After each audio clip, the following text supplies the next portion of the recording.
an original MCM production. I would like to also thank the League of Women Voters and MSOE for sponsoring this little presentation this evening. As Carol said, I've been very involved with ASCE, which is the American Society of Civil Engineers, and I guess before we get too far into this, I just, some of you, I see there's some people here who are from ASCE, so they know what we are about. The American Society of Civil Engineers is the nation's oldest engineering society. It was founded in 1852 in New York City, and we currently have 146,000 members in 174 countries. About 10% of the membership that we have is actually international now. We started going out international about 10 years ago, and we have many different pacts with many different countries. And you might ask, why do we do this? Okay, so I listed here, the mission of ASCE is provide essential value to our members and partners, advance civil engineering, and serve the public good. The emphasis there on serve the public good. Education is helping to serve the public good. Fundamental canon number 1 of ASCE. Engineers shall hold paramount the safety, health, and welfare of the public and shall strive to comply with the principles of sustainable development, we'll talk about sustainable development a little bit later, in the performance of their professional duties. So what's happened here is ASCE has taken the report card and just to very simply put it together, they've given it grades A, B, C, D, and F. A, as you can see, is exceptional. It's fit for the future. Good is adequate for now. It might have capacity problems in the future, for example, or it might need increased maintenance, but it's good. It's in decent shape. C is mediocre. It requires attention. Again, that attention could be the actual infrastructure, the built environment itself, or it could be capacity issues. It's not ready for the future. Poor is at risk. I think all of you have seen examples of poor infrastructure. You drive around and you can see, as an example, roads and bridges are two things you see all the time. Not in the best of shape, so that is at-risk infrastructure. F is failing, critical, unfit for the intended purpose. So in 2013 was the last time ASCE released a report card. We've been doing this on basically a 4-year cycle right now. You can see from this, there are 16 different categories that we rated. The cumulative GPA for infrastructure in the United States, according to our study, is a D+. You can see on the left-hand side of the slide here where we've marked where some of them have gone up since the 2009 report card, but still, it needs help. We need more work done. So this one is showing how this all came about. Back in 1988, there was a National Council of Public Works Improvements put together something called Fragile Foundations. That was the first report card. That's the 1988 one. After that, another one wasn't done until 1998 when ASCE took this under their wing and decided to do it. And then starting in 2001, we've done it every 4 years. The next one is on schedule to come out in 2017. And I think the most important thing about this particular slide isn't necessarily the grades, but look at the bottom line and see the cost to improve infrastructure. The first time we gave it an actual number was in 2001. It was $1.3 trillion. In 2013, it's almost tripled to $3.6 trillion. That is the cost of waiting with infrastructure, because what happens is as you wait and these systems are becoming less robust, instead of just doing maintenance, we go into reconstruction, which everyone who's here from ASCE knows that the reconstruction, it's easily 10 times more expensive in most cases than the maintenance would be if you would just keep up with the maintenance. So the word out there is we're trying to make sure that we maintain what we have, because we pound for pound, we'll do better on the dollar by doing it that way than having to wait and having to reconstruct all these different systems. So we also did a cumulative infrastructure needs by system based on the current trends, and this was back in 2013 when this was released. And you can see that the yearly investment needed, the total needs, are $454 billion. The estimated funding was a little over half of that.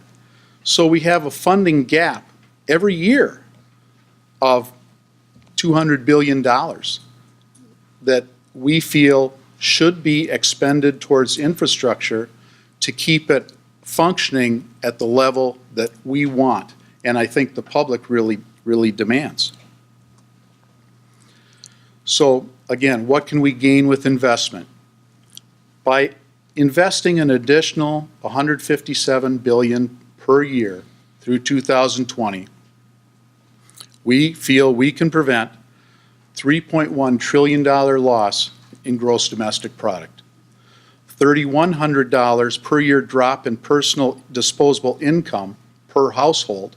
You know, as an example, you've got to get the shock absorbers on your car replaced because you keep, running into those ruts that have been there for the last 10 years.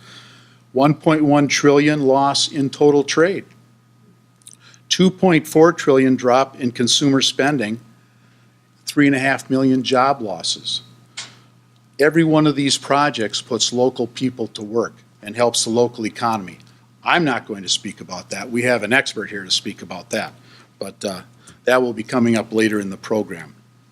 So without further ado, I'm not going to go through all 16 of the infrastructure categories because we won't have the time. But each one of these, what I'll try to do is I'll touch on what the national report card said, some solutions, and we're talking about funding solutions that ASCE feels will work in particular instances. And then also, what does it mean at the state level? So for roads, as an example, 42% of major urban highways are congested. They don't work at the level of service that we would like them to work at. Everybody in here, I'm sure, at one time or another has been in a traffic jam swearing under their breath.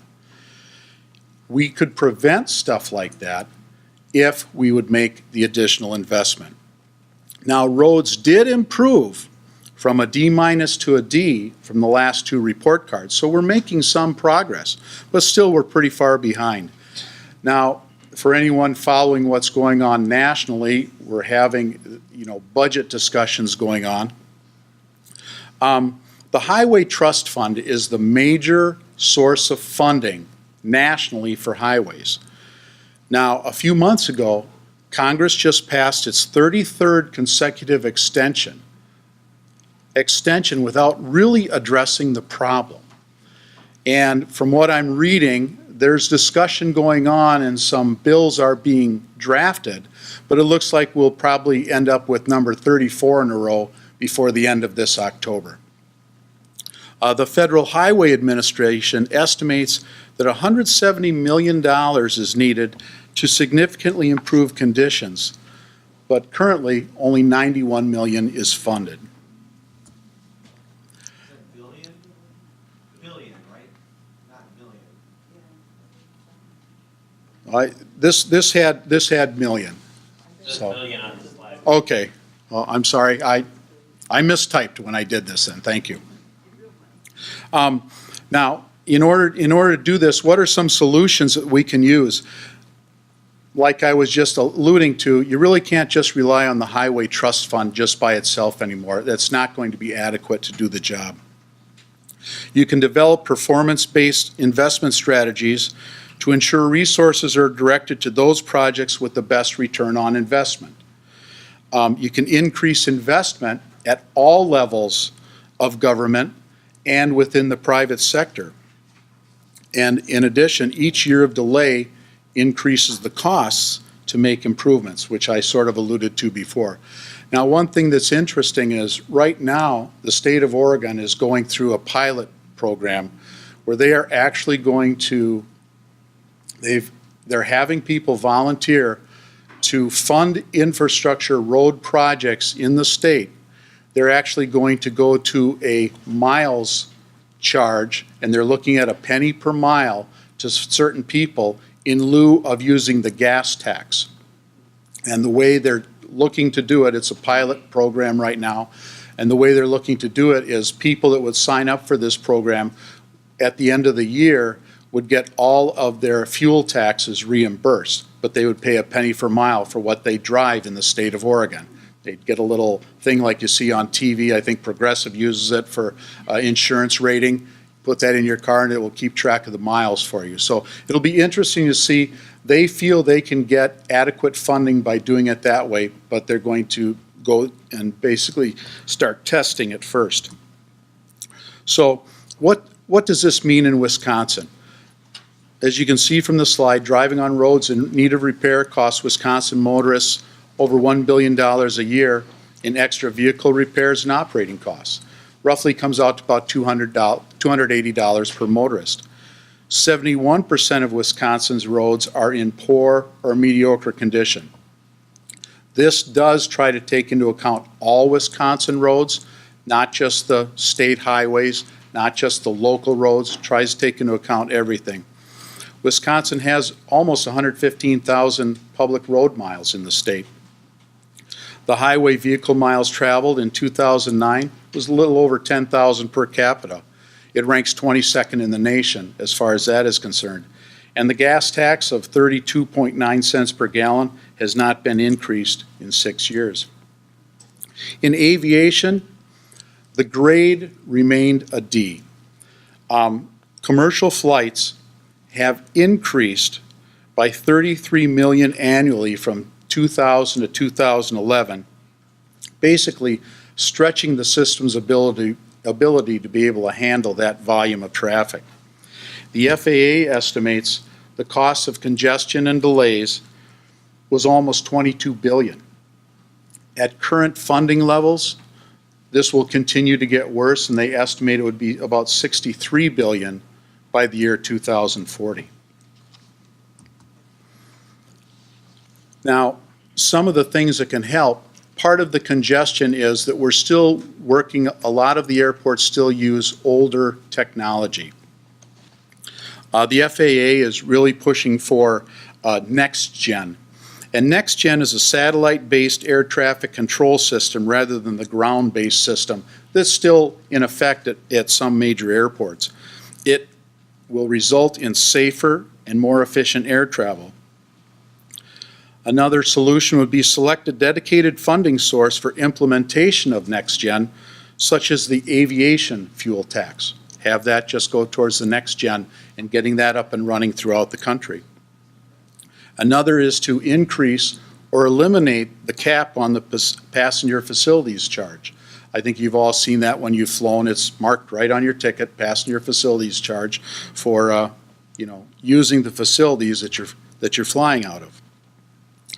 So what does that mean in the state of Wisconsin? Obviously, we've got quite a few airports here. There are 133 public use airports in Wisconsin. Now, Bridges is rated as a C+. It improved from a C to a C+, so that's a good thing.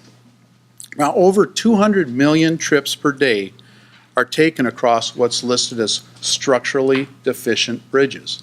Those are bridges that are not structurally capable of handling the volume of traffic that's on them.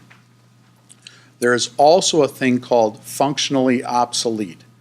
That means that it does not have the capacity to carry the amount of traffic just from a pure volume standpoint. As an example, if the bridge can actually handle about 6,000 vehicles per day, but there's 10,000 vehicles per day using it, that is functionally obsolete.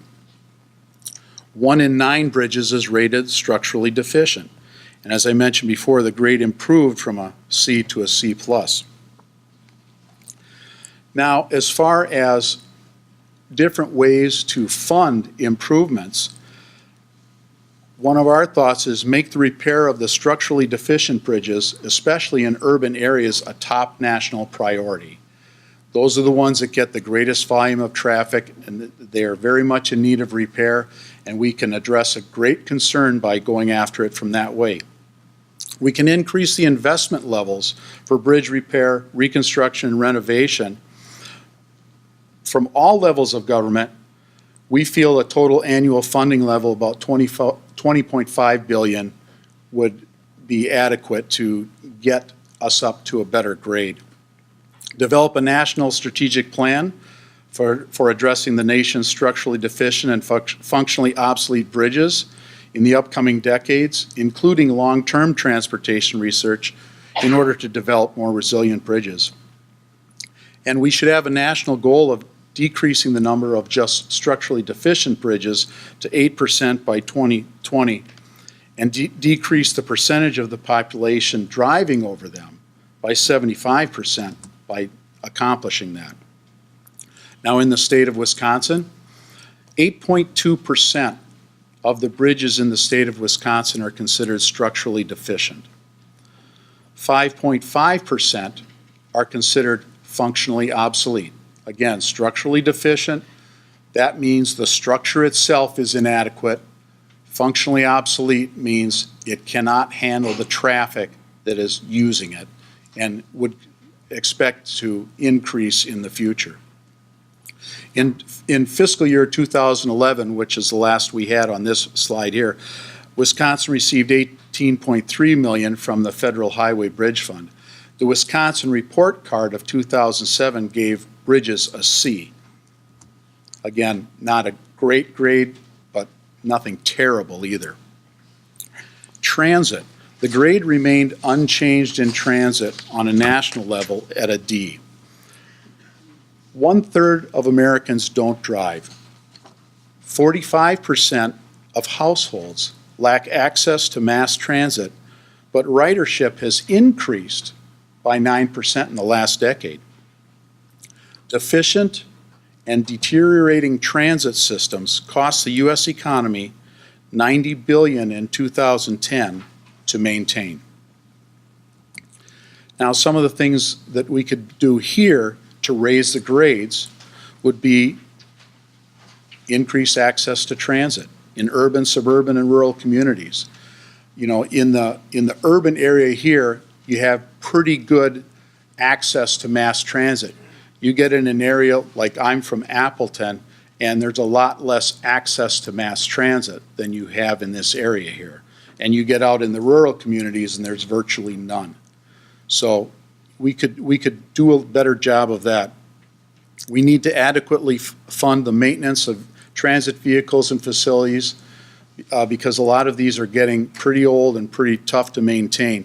We want to repair them, reduce the life cycle costs.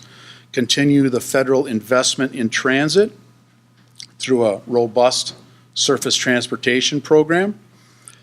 Require transit systems to adopt comprehensive asset management systems. Now, the larger systems already have that in place, but all systems should have that in place to be able to really put the money where it could be best utilized for the public. Now, Wisconsin has 70,000 annual unlinked passenger trips via transit systems, and they could be bus, heavy rail, light rail, or commuter rail. The 2007 report card of Wisconsin infrastructure gave transit a C+. Inland waterways. A lot of people don't really think about Wisconsin as having inland waterways, but actually we rank quite highly in the nation with inland waterways. Obviously, the Port of Milwaukee here as you go up Lake Michigan, ports all along there. The Port of Superior is one of the larger ports on the Great Lakes. So there is quite a bit of inland waterway. Now, the grade remained at D- as conditions remain inadequate and investment levels remain stagnant. Inland waterways are they're the hidden backbone of our freight network. They carry the equivalent of 51 million truck trips annually. There are an average of 52 service interruptions daily throughout the system. Projects take decades to approve and to complete. The current backlog of major projects that have been identified would take until 2090 to complete under the current funding levels. Now, some conclusions. Again, this is on a national basis.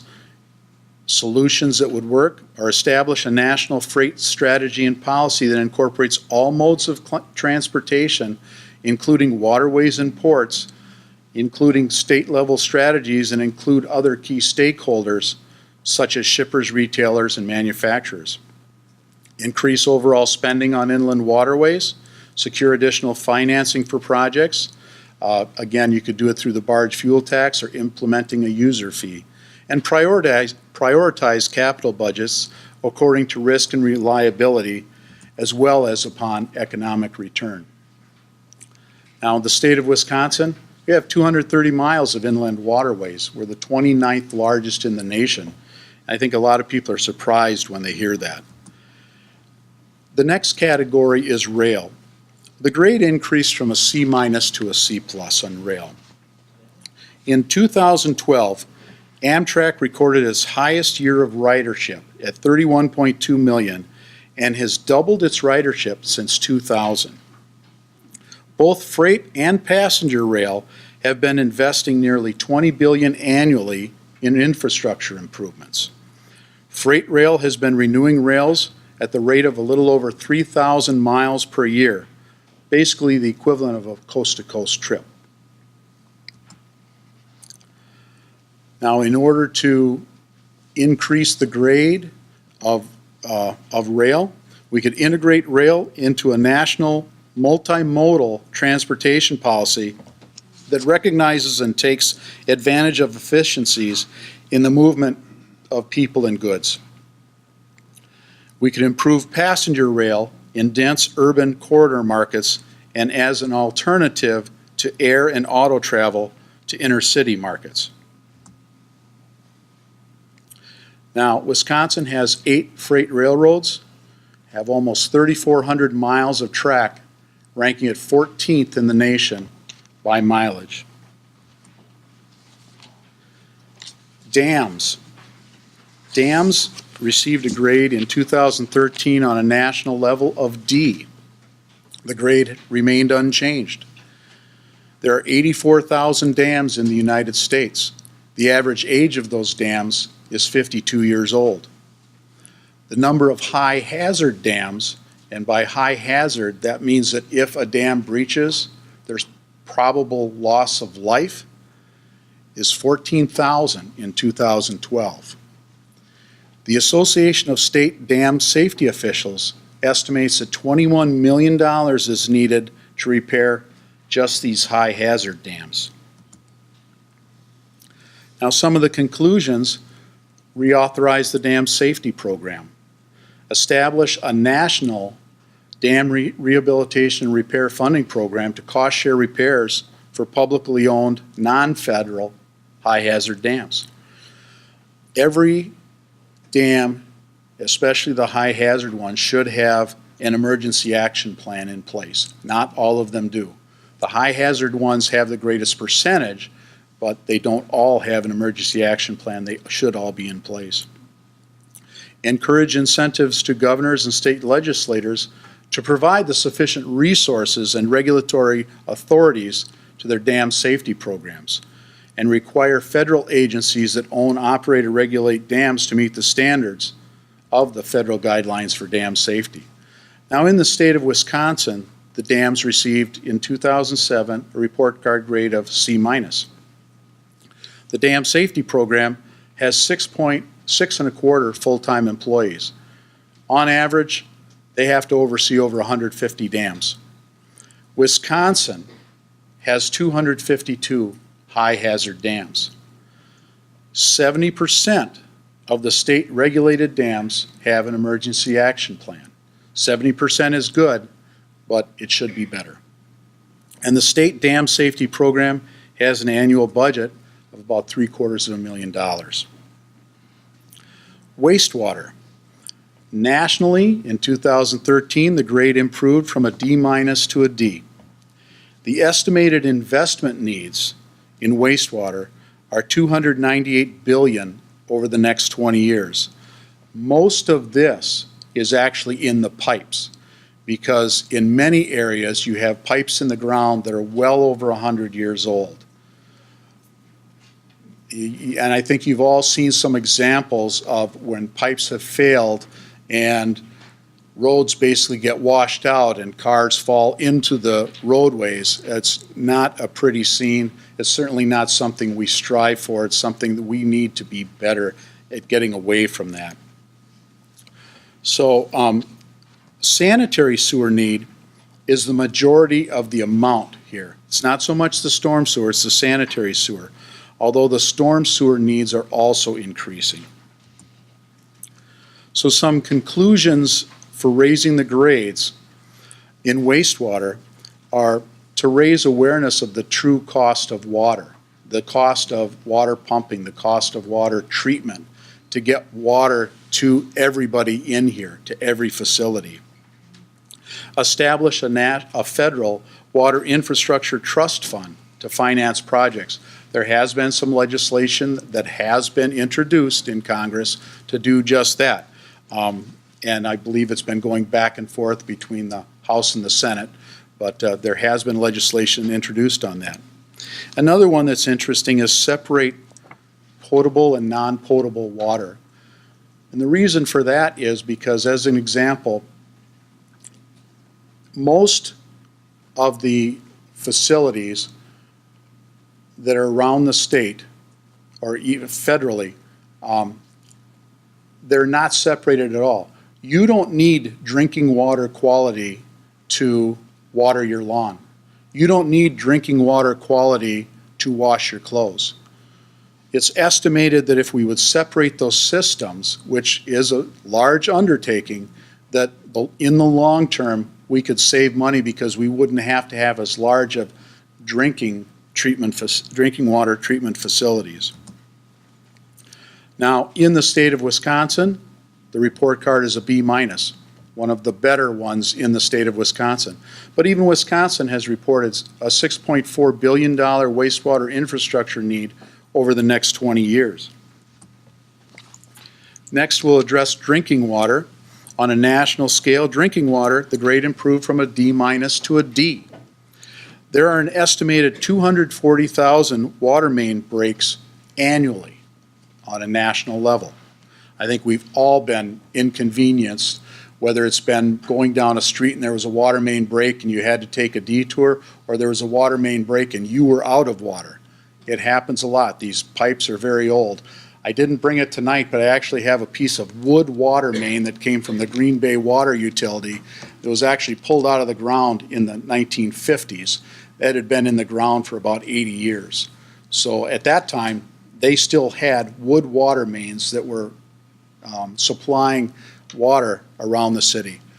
I can tell you that they've all been taken out now. So I have that confirmed by the water utility. So anyway, you get to the point where pipes are over 100 years old. Part of the problem is there's massive corrosion within the pipes that really lessen the ability for the pipes to move water around. So in addition to them being possibly structurally efficient, they're not efficient at all because they can't move the water the way that they should. Now, some of the conclusions are reinvigorate the state revolving loan fund program under the Safe Drinking Water Act by reauthorizing minimum funding, and they recommend $7.5 billion over 5 years. Eliminate the state cap on private activity funds for water infrastructure projects to bring an estimated $6 to $7 billion in new private financing for drinking water projects. Again, the Wisconsin report card from 2007 gave it a grade of a C. Wisconsin reported $6.2 billion in drinking water infrastructure needs over the next 20 years. Solid waste. On a national standpoint, the solid waste is rated as a B-. That's a slight increase from a C+ from 2009. Nationally, we generate about 250 million tons of trash annually. we recycle about 34% of our waste. Now this has more than doubled since 1980, so that's a good thing. But again, it's something that we can strive to do better with. Per capita waste generation has held steady over the last 20 years and is actually starting to show a slight decline. And that is more from the education standpoint where that is coming about. People are more in tune with it, especially the younger generation. Some conclusions that would work here: encourage greater use of landfill gas to energy conversion to reduce greenhouse gas emissions and create new energy sources. Implement source reduction policies that call for better design, packaging, and lifespan of commercial products. In the state of Wisconsin, the grade is a B-. The number of landfills has increased from 2000 until 2013, when this was done, from 37 to 32. However, the average landfill size has increased substantially. And this I found very interesting. Approximately 20% of the landfilled waste landfilled in the state of Wisconsin comes from neighboring states. We're good neighbors, but maybe we don't want to be that good. Energy. Yeah. Energy. On a national level, the grade is unchanged. It's a D+. America relies on an aging electrical grid and pipeline distribution system, some of which originated back in the 1880s. Investment in power transmission has increased over the past decade, but ongoing permit issues, weather events, and limited maintenance have contributed to an increasing number of failures and power interruptions. In the upper Midwest here, we're actually very lucky. We don't run into that as much, but it still happens on occasion. The availability of energy in the form of electricity, natural gas, and oil will become a greater challenge as the population increases. So some conclusions that could work here are: adopt a national energy policy that anticipates and adapts to future energy needs. Provide mechanisms for timely approval of transmission lines. Identify and prioritize risk to energy security. Obviously, that's a huge issue now. Design and construct additional transmission grid infrastructure. Create incentives to promote energy conservation, and continue research to improve and enhance the nation's transmission and generation infrastructure. Wisconsin received a grade of B. Pretty good grade. We're okay there. Wisconsin produces almost 4.6 gigawatt hours of renewable energy every year. We rank 27th in the nation. Schools. Schools received a grade of D in 2013. That grade was unchanged since 2009. School construction has diminished to approximately half the level of funding prior to the recession. Almost half of the schools were built to educate the baby boomers, a generation that is now retiring from the workforce. Estimates to maintain our nation's school facilities are usually around $270 billion. Again, some conclusions. Okay, some ways to raise the grades. Publish regular updates of the report on the condition of America's public schools facilities, so you have a clear view of what's going on. Encourage school districts to adopt regular, comprehensive, major maintenance, renewal, and construction programs. Expand federal and state tax credits and matching funds for school districts. Explore alternative financing, including possible lease financing, as well as ownership and use arrangements to facilitate school construction projects.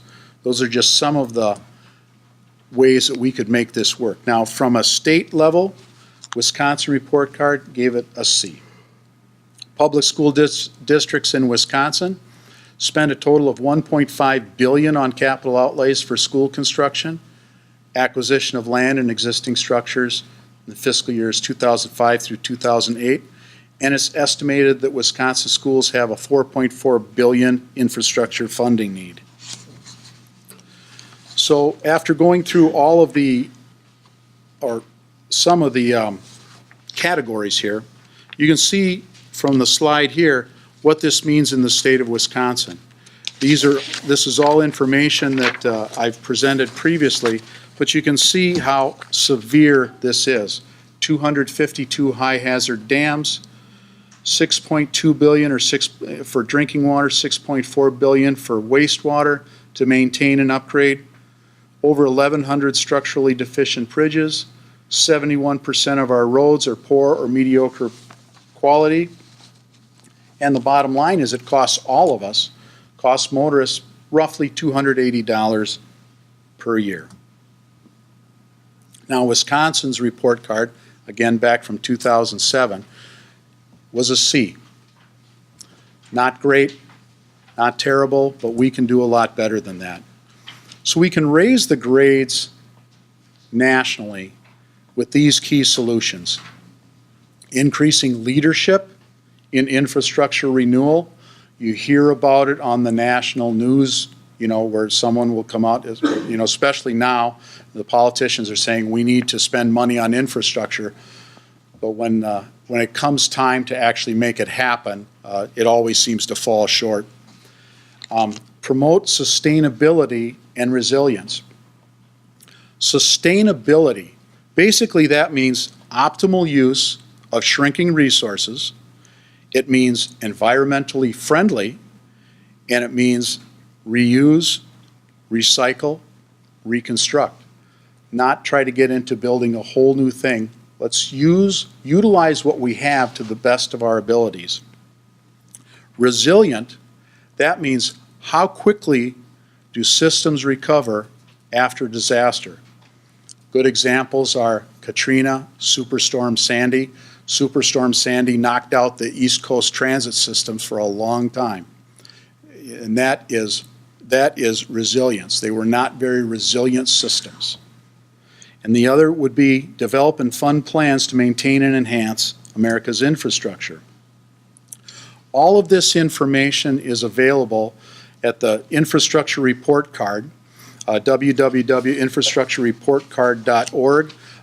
There's also a mobile app for it, so anybody can go and get this information. And you can get a lot more information on there than what I was able to present to you tonight. So, and I did put the PowerPoint on some paper outside that I see some of you have picked up, and feel free to take that. And basically, that is the end of my part of this. And I'd like to thank you for listening, and I'll be back up here later in case there are any questions. Firstly, I want to say is I agree completely. We should be funding education a lot more, and I'm not just saying that to be self-serving, that we just had $250 million cut from our budget. I think ultimately funding education is critical as well to infrastructure, and I'll say some things on that as we go forward.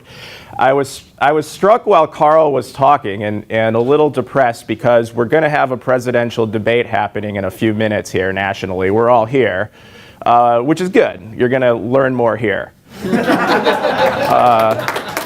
One of the reasons is because no one is going to be on that stage, I guess. I could be wrong, but my guess is no one is going to be asked about infrastructure, despite what we've just been told here.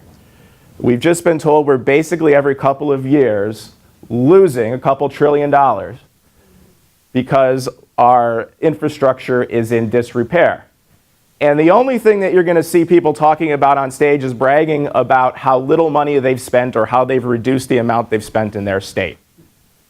As if that's something to brag about. I mean, isn't spending money wisely something that we should be talking about? Spending money on things that matter, things that we know that the return on the investment is there. And that's what I'm going to talk about today, making wise choices as a government and how infrastructure investment is one of those wise choices. You know, those are big price tags that Carl put up there. But the price tags are going to be a lot bigger tomorrow. This is something that it doesn't matter whether we can afford to do it. We can't afford not to. And we have to figure out where to start and where to move forward with this. My expertise is primarily not in transportation economics. I did gain a lot of experience with fiscal policy, however, while I worked under the Bush administration, where I was appointed, and I was kept on a bit under the Obama administration. So a lot of what I'll say will be informed by what I learned there about fiscal policy and how fiscal policy is formed, and some of what went right and what went wrong in the Recovery Act in terms of infrastructure spending. The fact I worked for both administrations, and if you go back a little bit farther, I also worked for Rick Santorum decades ago. These are basic economic principles that, in good times, sane people listen to.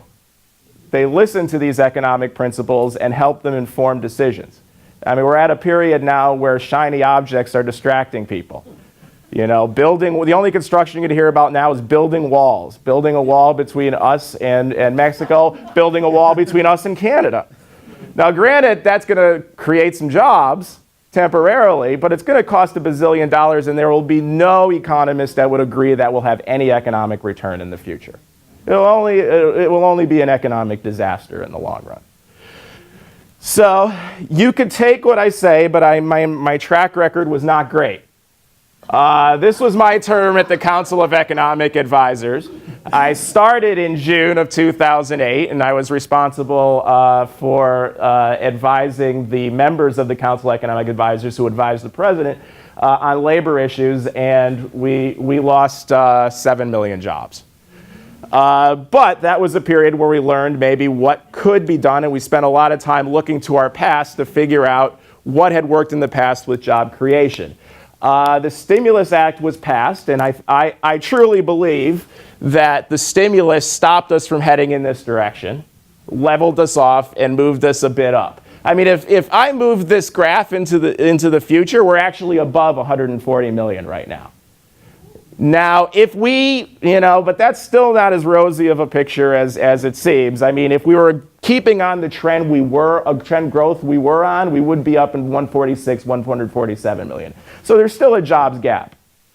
And it turns out that a big part of that jobs gap, tell me in a second, is in construction. So in answer to your question, we don't even have to train a lot of people. A lot of these people are ready to do these jobs. They're just doing something else that doesn't match their skills. And I'll show some pictures later on that will support that. So let's move forward a little bit. Now, I mentioned the Recovery Act, and this was the recession, right? And we began to spend a little bit on roads during the recession as part of the Reinvestment and Recovery Act. And you saw that public spending on roads as a percentage of GDP grew. I mean, we were declining for some time. The primary reason on this is a lot of what we were spending on the government was on wars and on a rising Medicare and Medicaid costs. So that was cutting into GDP. But construction in terms of roads and bridges did have a bit of a bounce back. But then it dropped again. Right when the Recovery Act dollars dried up, there was a time period where a lot of people said, wow. And you even saw that in the report card. The report card did look a little bit better when some of the roads and bridges were repaired. I mean, the worst of those grades that I saw were 2009, 2010, right? But the momentum that we had died. And during the presidential campaign, 2011, President Obama did put together an American Jobs Act, of which investment in infrastructure was a big part of that. Now, it was inadequate compared to the needs that were Carl presented earlier, but at least it wasn't keeping up with the momentum that we had. That Jobs Act was not passed. The reason being, and I'll jump down to there, the opponents called it the son of stimulus. Even though within that American Jobs Act, there was a lot of infrastructure investment that was present there. There were a lot of other things that Republicans and many Democrats said, well, this just looks like another stimulus package, and the appetite for the American public to do that is not there. So it failed. And with it came some pretty good ideas. Spending $50 billion on infrastructure, creating the National Infrastructure Bank, which incidentally was a Republican idea. It was a joint Dodd-Hagel idea, right? But it originated from the Republican side. And what the National Infrastructure Bank would do was it would start with a capitalization from the federal government of $10 billion. Then it would just have private and public investors bid ultimately on projects that would be deemed winners, and ultimately could again get low interest loans, and those infrastructure projects that could optimize the greatest return would then be invested in. That failed as well, as did creating a nationwide wireless network. We're basically woefully inadequate compared to the rest of the world, the developed world, in terms of our wireless connections. Many parts of this country do not have access. That's becoming critically important. But these good ideas were just thrown away. Now, I'm not going to just blame the Republicans for this. President Obama would not break this into pieces. He would not compromise on this at all. And this was a period of time where he blamed the other side for all of the failure of this ability to jolt the economy a bit more. So we were all at a loss then because of this political impasse. But let's take a step back. And let's forget about the politics for a second. I'll get back to that in a little bit. But let's talk about why the government, when a government should spend money. Because we're just bombarded with this rhetoric that government spending is bad. Deficits are bad. Debt is bad. Deficits and debt are bad. I'm not going to deny that. Right? But what you're doing with that spending matters. The return that you're going to get for taking on that debt matters. So when we're thinking about what the government should be doing with taxpayer money, there's really a two-part test. We should ask ourselves, is this something that the private market can provide efficiently? If the private market can provide that good efficiently, maybe we should look for ways to back off as a government and let the private market flourish. Right? There are some things, though, that a private market cannot provide. Police protection. Right? We can't all have our own private police force. Right? Because the fact that there is no way for us, our willingness to pay, and administratively, the ability to extract our ability to pay, is not going to allow each of us to have a private market provide a police force for us. So the government needs to collect taxpayer money and decide on a size of the police force that will protect us. Roads are another thing, right? The reason is that roads in economics, we call things whether a good is excludable or not. Roads are not excludable. Some of them are. You can have toll roads where a private company would put up a toll road and put toll booths and stop people from coming on. You could have a private dam. You could have a private ferry. But eventually, you're going to have to connect yourselves to places, and you're not going to be able to restrict people from getting on those roads. Some roads will have to be free to pass. Free in terms of you can't stop people from utilizing those. So there'll only be a free rider problem. So the government has to decide on where and how to pay for these roads. It's something that is good that the government needs to provide. So if we've decided that it's something that the private market cannot provide, and the government is the only entity big enough and coordinated enough to be able to provide that good to us, then we have to ask the question whether or not the benefit outweighs the cost. And here is where transportation investments, infrastructure investments win every time. They pay for themselves. They more than pay for themselves. The benefit outweighs the cost. It's something we cannot afford not to do. It's easy to find small improvements even that are cost effective, that you should be able to convince anyone next to you in a bar or a restaurant, right? Potholes. The guy next to you is going to be complaining about potholes.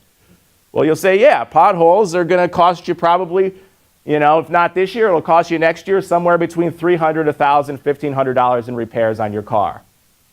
Wouldn't you be willing to pay a couple cents extra a gas tax to pay for that, to avoid that? Yeah, your benefits would outweigh your cost. But as soon as that tax word is mentioned, we can't get anywhere. All right, taxes are a bad word. So people just put up they have this visceral reaction to taxes, not even thinking about what they could possibly be used for, that maybe it'd be something that we're going to get even more back for. No, taxes go into some black hole that have no use whatsoever.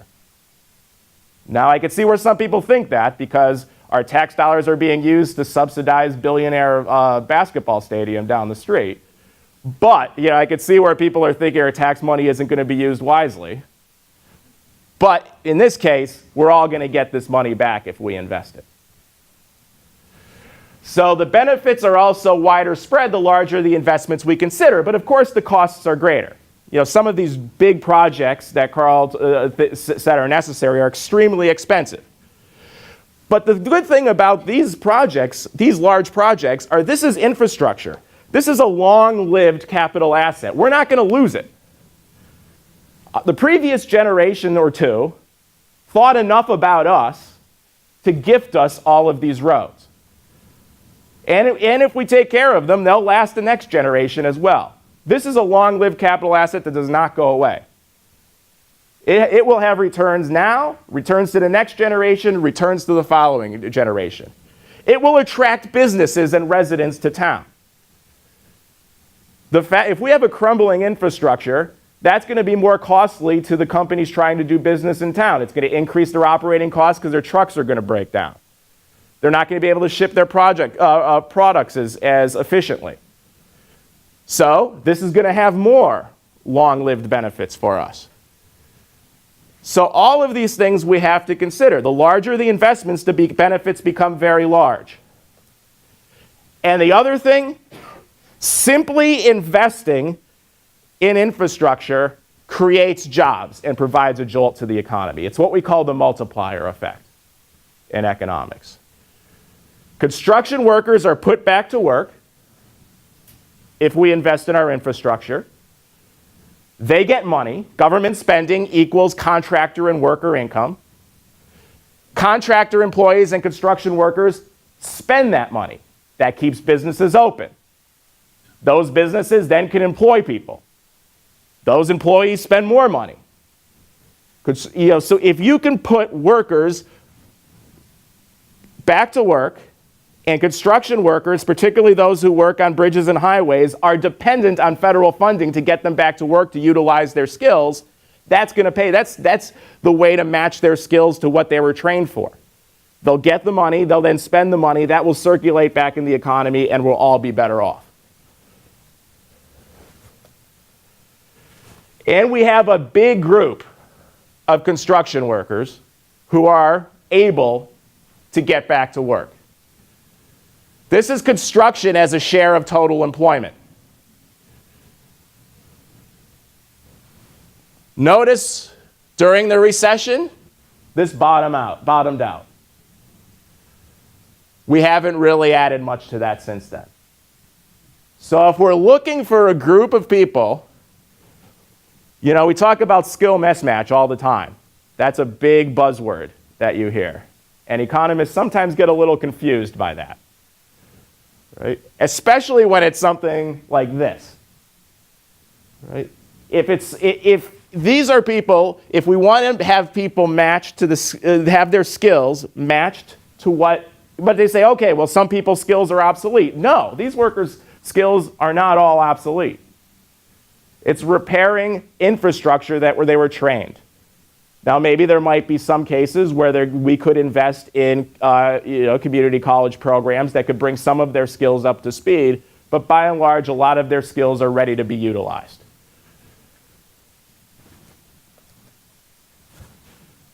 This is another picture that I'm going to link back to something Carl said. This is the 10-year Treasury constant maturity rate. This is interest rate.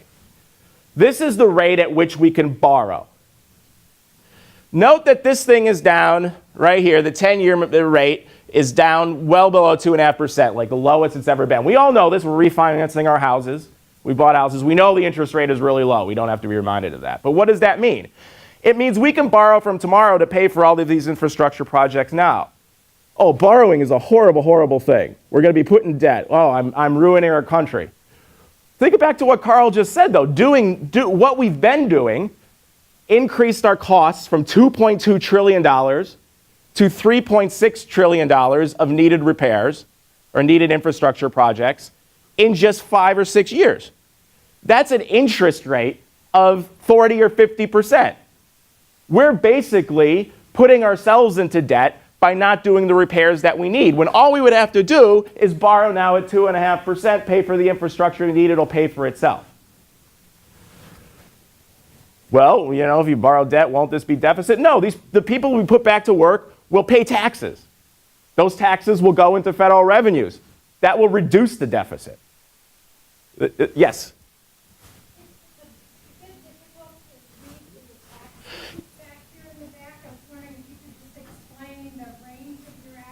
Yes. This is 1980, right? 1980 to today. This is basically a proxy for the interest rate we all face. I mean, it's just a 10-year constant maturity. It's kind of a summary measure of what the interest rate is or what our borrowing costs are. If we think back to the last time we had a major recession in the United States, these shades are recessions. The last major recession we really had was at the beginning of the Reagan administration. And Reagan got us out of that recession pretty quickly. By doing what? Spending like mad. And the borrowing costs were very high at that time. But at least at that time in the United States, we weren't so disillusioned with politicians and governments to the extent that we didn't accept, we were still able to accept the fact that we could borrow against tomorrow and pay a bit, right? Even though the interest rate was much higher, our ability to borrow now for projects that have a return we're in a much better shape to do that now than we were before. But we're still not borrowing to pay for these infrastructure projects that we'll easily be able to pay back tomorrow. Yep. That second drop, right after you said you had the Reagan administration first, why did it drop so hard there, and why did it continue to drop? So that tendency right there, right after you said the big spurt from the Reagan administration. Yeah, we were in a period of, we had big inflation in the late 1970s. And what happened is monetary policy of the time as well, in conjunction with the stimulus, Reagan didn't call it stimulus, but the spending of Reagan brought the interest rate down. And that continued to stay down because we really didn't face any inflationary pressure to increase those interest rates. So those interest rates kept going at a moderate pace. We had the greatest period of growth in modern American history in the 1990s. And that allowed us to keep interest rates relatively low. And then, borrowing costs continued to stay reasonably low throughout the next decade. I mean, you had over this time period, you had Greenspan, who was in the head of the Fed, and he was definitely one who was interested in stabilizing the interest rates. So how much does it cost? And this is something that you'll often hear people throw out. How much does it cost in government spending to create a job? Right? We often hear that when we talk about, putting people back to work. Yeah. So we have a lot of evidence that came with the recent Stimulus Act, because the money was spread out across the country by design. So everybody got a little bit of the stimulus pie.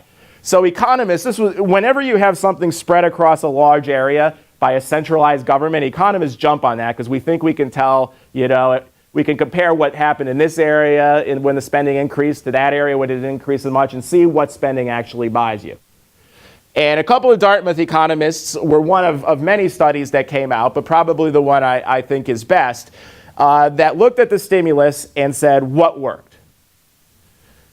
And they broke up the stimulus spending into three major categories. transfers to state and municipalities. This was money that the federal government sent to the states and municipalities to make up their debts so they could pay teachers and they could do things as make up Medicaid shortfalls to kind of fix their state programs.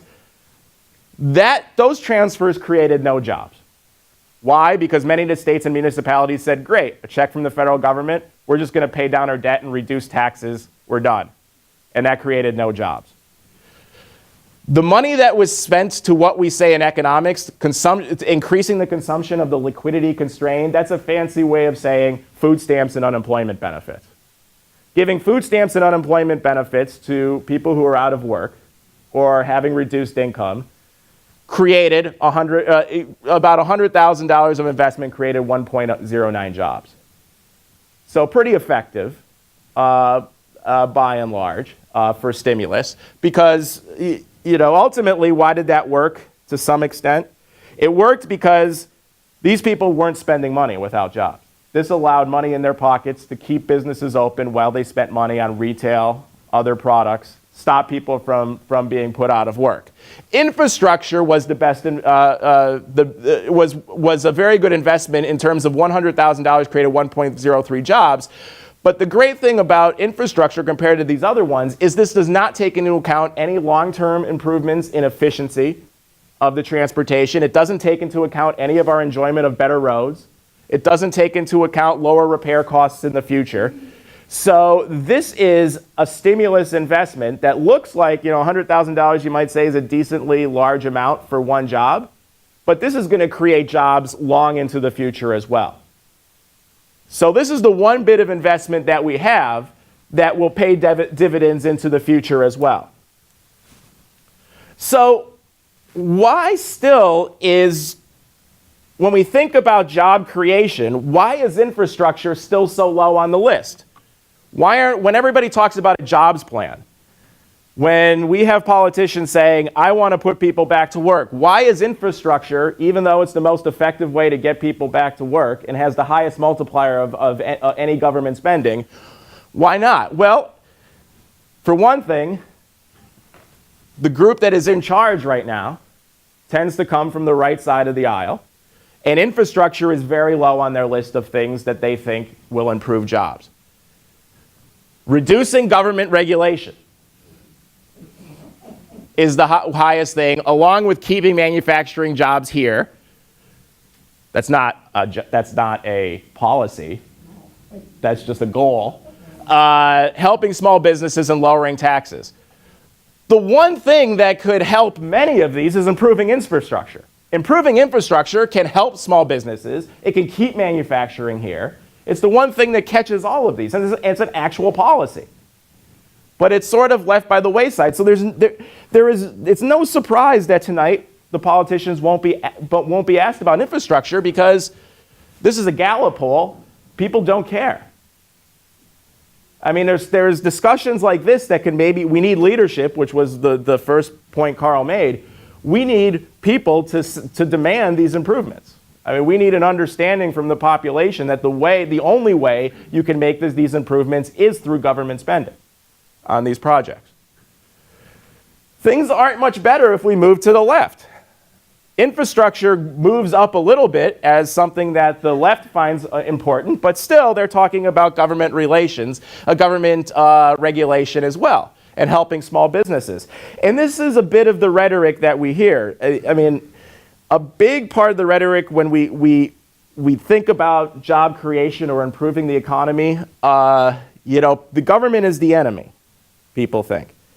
And because businesses just need to be protected and need to be allowed to create jobs. Businesses don't create jobs. Customers create jobs. We are a consumption-driven economy. 70% of our GDP is consumption. To improve the economy, to keep people in work, we need people to buy stuff. So getting construction workers back to work, having them then pay, that's going to keep customers happy. Getting their products on time because we have solid infrastructure is going to keep customers happy. Keeping open trade channels through our waterways, our airports. That's going to keep customers happy and keep the economy growing. You know, a business sitting there is not going to sit there and create jobs in and of itself unless the customers are happy and they can serve those customers better. Now, granted, I'm not going to say there's regulations that we should reconsider. There are some counterproductive regulations that probably get in the way of some people being able to be employed. But infrastructure improvement is a much better first step. Finally, I'm going to just repeat what I said before because I think this is really important, because I know some people get very uncomfortable even now after this talk and after Carl's talk about, you know, we should spend more on infrastructure. Or even when I said we should borrow, that got people really uncomfortable. Because look, I mean, this is our national debt. That looks pretty bad. The problem is that debt is only going to increase more rapidly the less we do with infrastructure. Could you do the axes again? Yes, this axis on the right is our debt as a percent of GDP. And the numbers go from what? 1985 to 2015. And the debt? The debt goes all the way up to 110% of GDP. That's bad. I'll admit that. That's a high debt. That's a high debt. But what that tells us is we should think about more wisely what's putting us into debt. And maybe we can use things that would allow us to pay down that debt a little in the future, like infrastructure payment that will then generate more tax revenue in the future by keeping workers employed. We should think about things like that instead of things that put us in more debt. Building up our military to the extent that it's built up. Spending unwisely on health care when there are more efficient ways to deliver health care to our population. I'll just throw this out since my expertise is in health. You know, people say, oh, well, the government should stay out of health care. Do you know which country spends the most, their government spends the most on health care in the world? It's not the United States, even though our government only provides the health care to half the population. We spend more on Medicaid, enough on Medicare and Medicaid alone to outdo every other country in terms of their state-run healthcare systems per person. Right? So basically, we're spending twice as much on the healthcare of the people so we're keeping government out of even something like health. We could just do these things a little more wisely to keep us out of debt. I'll leave it with this because this is my favorite slide. Right? Debt scares people, but we should be more scared about deferred maintenance, is deferring debt and larger debt to future generations. That's all I have.